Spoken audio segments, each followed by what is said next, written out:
Okay, welcome back. I have some news. Last video I was working on this thing right here and mocking up the alternator bracket. So got that thing test fitted, 3D printed this. I had a couple of suggestions by people to make it into a 3-piece flat design so I could just weld it together. So then I came up with this design here, which is 3 different pieces, which is like a tab and slot design. This goes together and then this tab goes like that, and now I have this unit here.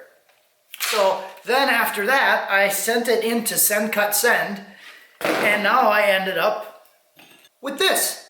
So I have these 3 pieces now, which is the exact same thing as this. I have to do some deburring on these now to get it to fit together, because it doesn't really fit exactly right, because there's burrs on there. SendCutSend does offer deburring, but I didn't get that because I'll just deburr it myself.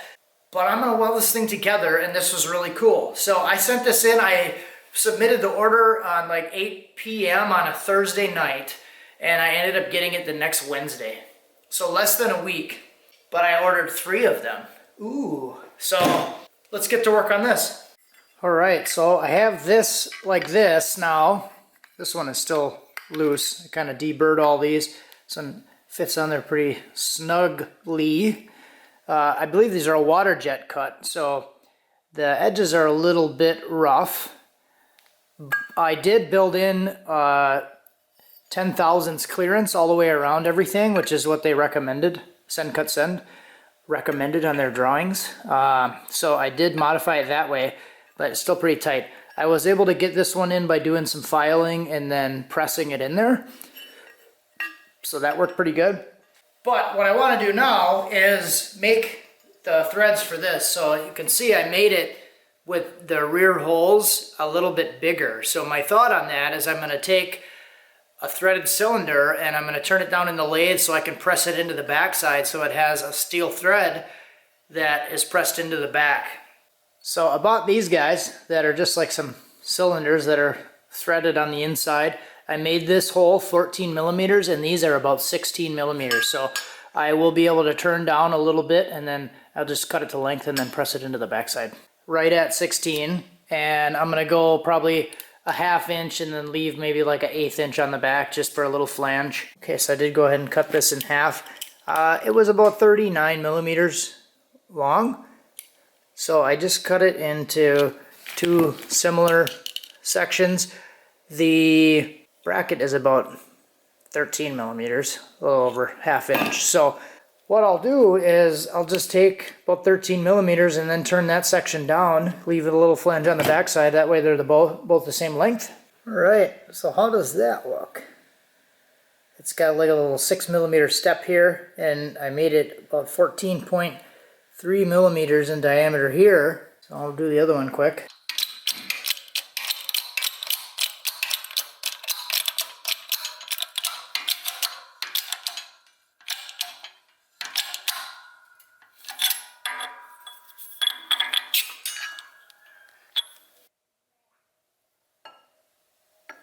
Pretty nice. Alright, so I picked up an alternator today. I actually picked up 2 alternators because the first one that I got didn't fit this bracket. So see how this one fits? The little bubble there fits nice and nice. This alternator here is like the small case alternator, and I just assumed that they would be the same, and look at this. This bolt is slightly rotated on the case, so this one actually doesn't fit. So kind of glad that I found that out. Sucks that I had to get another alternator, but now I can modify this again and kind of make like a universal bracket, or at least give the right recommendation if I decide to try to sell these things.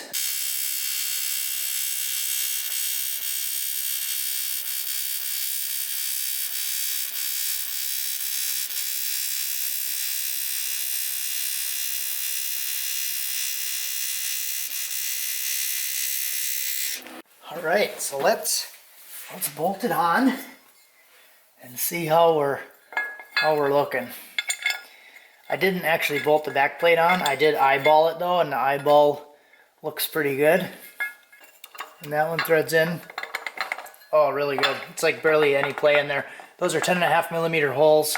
And I'm surprised how accurate that is and how well that actually lines up. I'm pretty happy about that. What I am debating if I'm going to do or keep is this bottom hole. This bottom hole here, because this one kind of might interfere with the weld bead. But there's a couple different options there. I mean, I could, yeah, so it does hit the weld bead. There's a little bit of a gap, but I don't really think that's that huge of a deal. This is a flange head bolt. You could easily not put a flange head bolt on there, or you could do like an Allen head bolt. But yeah, I guess that actually worked fine. That one threads in.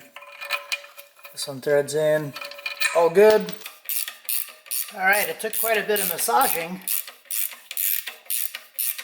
to get that thing in there, but I got it in. I think what I might do is make that gap a little wider and then maybe use the nut on the backside to pull up the slack or take in the slack a little bit. Alright, so that's what it looks like. It's all on there. And I did pick up a couple of these ribbed idlers. So I just got to figure out a spacer for that thing, and then that should be good. So that's what it looks like all bolted on. And I think it turned out good. I'm pretty happy about it.